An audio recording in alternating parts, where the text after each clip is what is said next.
네, 안녕하세요. 꿈꾸라 대추입니다. 자, 오늘이 7월 16일입니다. 이상하게 또 장마가 다시 시작되는 것 같습니다. 예전 같으면 지금 이 시기면은 이제 마지막 7월달 개화도 되고 수정되는 그런 시기인데 비가 와서 좀 걱정되는 게 또 사실입니다.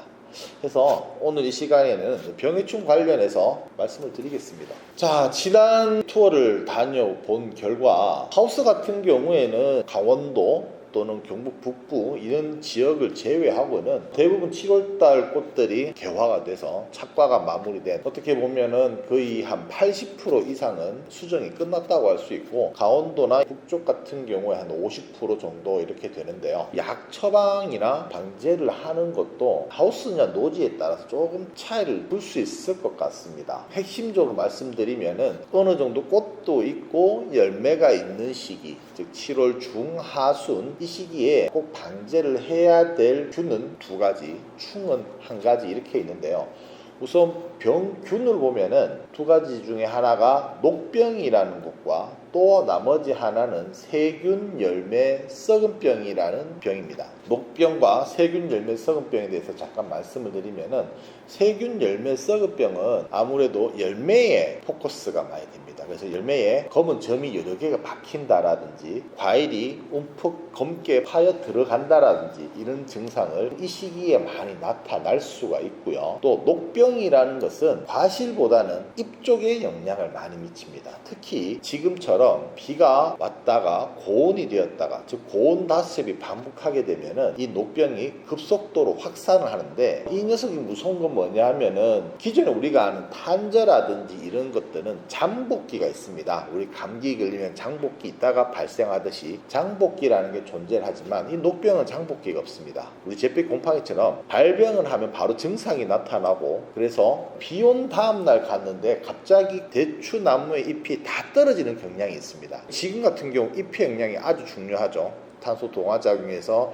양분을 만들어 가야 되는데 잎이 하나도 없으니까 열매만 덩그러니 달려있는 그런 상황이 될 수 있기 때문에 지금 이 시기에서는 그 두 가지가 방제가 중요합니다. 열매가 현재 어느 정도 달려있는 하우스 쪽이 되겠죠. 노지보다는, 노지도 빠른 쪽에는 작게 달려있지만 하우스 같은 경우에는 그 크기가 좀 더 자란 상태, 즉 하우스 기점을 했을 때 하우스는 첫 번째 방제해야 될 병은 제가 보기에는 세균 열매 썩은 병입니다. 열매가 썩는 병이기 때문에 열매가 있는 하우스에 더 적합하겠죠. 그 약재로는 여기 있는 녹용신이라는 약과 그 옆에 있는 방범대라는 약이 세균 열매 썩은 병에 아주 부합한 약이라고 말씀드릴 수가 있습니다. 그러면 이 시기에 노지는 어떻게 되냐, 어떻게 보면 하우스보다 꽃도 많고 열매도 있고 하지만 이 장마기에 비에 가장 많이 노출이 됩니다. 그래서 지금 시기에는 녹병, 즉 잎이 떨어지는 걸 방제를 해야 되기 때문에 이 약을 추천드리고 싶습니다. 이 약보다도 탄저와 녹병이 되는 약을 추천드리고 싶습니다. 탄저와 녹병이 되는 약을 먼저 살포하시고 그 후에 이 약을 살포해 주시면 좋을 것 같습니다. 지금 시기에서는 하우스와 노지의 약이 순서가 바뀌어 버립니다. 하우스 같은 경우에는 이 약이 먼저 들어가고 그 다음에 이런 계통의 약이 들어가면 좋고요.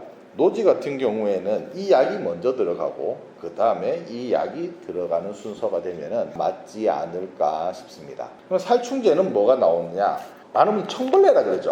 나방 애벌레 같은 애벌레가 많이 나오는 시기입니다. 해서 지금은 진딧물, 노린재, 응애, 총채 이런 것보다도 나방과 관련되어 있는 약재가 살충제로 들어가면 적합할 것 같습니다.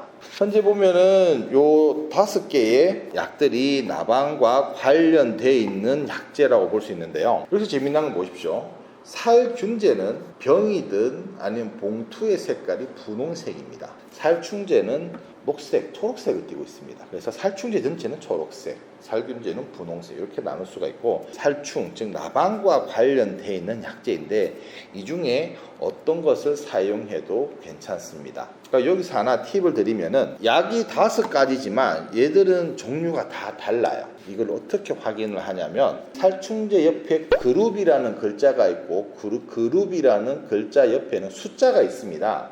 이 숫자가 달라야 됩니다.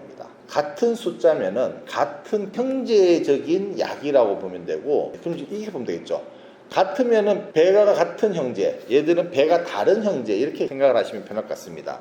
제가 지금 현재 1차, 2차 약을 말씀드렸다시피 약들도 서로가 다른 계통의 약을 가지고 가시는 게 좋습니다. 예를 들어서 지금 하우스다. 하우스 같은 경우는 이 약에다가 28번대에 있는 이 약에다가 그러면 나머지 하나가 영양제가 되겠죠. 뭐 인산가리 비료도 두고 다른 어떤 비료도 주고 있지만 지금 현재 나무가 가장 많이 힘을 써야 되는 시기에는 바로 마그네슘이라는 영양제가 가장 많이 부족해질 수가 있습니다. 이 마그네슘이 부족해지면 어떻게 되냐면 잎 색깔이 약간 노랗게 변하는 그런 증상을 보이는데요.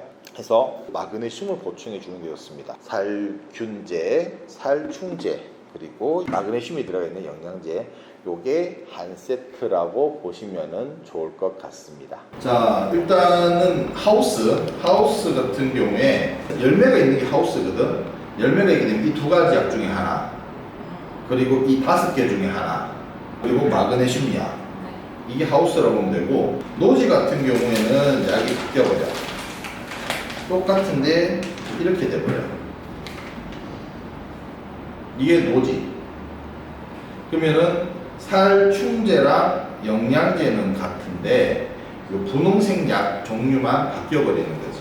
지금 비가 하루 종일 오는 곳도 있을 거고 텀을 두고 오는 곳도 있는데 내가 약 방제를 했는지 얼마 되지 않았다면 상관이 없지만 내가 약을 한 지가 한 보름 정도 지났다면은 하우스보다는 노지가 그게 급합니다. 그래서 노지는 녹병이 가장 위험하기 때문에 녹병약을 꼼꼼히 쳐주시고, 그러면 하우스는 그럼 녹병이 안 오느냐? 아닙니다. 하우스도 녹병이 옵니다. 어디 오냐면 하우스 전체가 이렇게 돔 형식으로 되어 있다면 가장자리 측면에는 통풍을 잘 되게 하기 위해서 측창을 열어 놓은 상태입니다. 그 측창을 통해서 그 가장자리에 있는 잎들이 녹병에 걸릴 확률이 높습니다. 그래서 녹병약을 안 쳐줬다면 가장자리는 꼼꼼하게 쳐주시고, 노지 같은 경우에는 밭 전체, 즉 약은 안 닿이는 곳 없이 충분하게, 녹병이라는 병은 잡기 어려운 병이 아닙니다.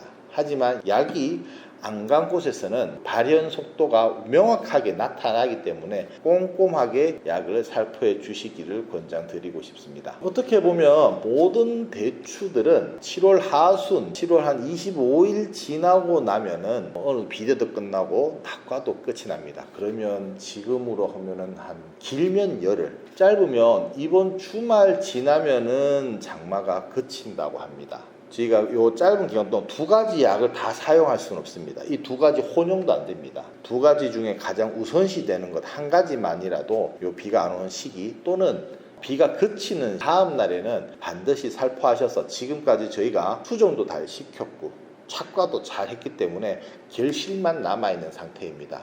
잘 지켜서 다 수확하시기를 기원합니다. 네, 이상 꿈꾸라 대추였습니다. 감사합니다.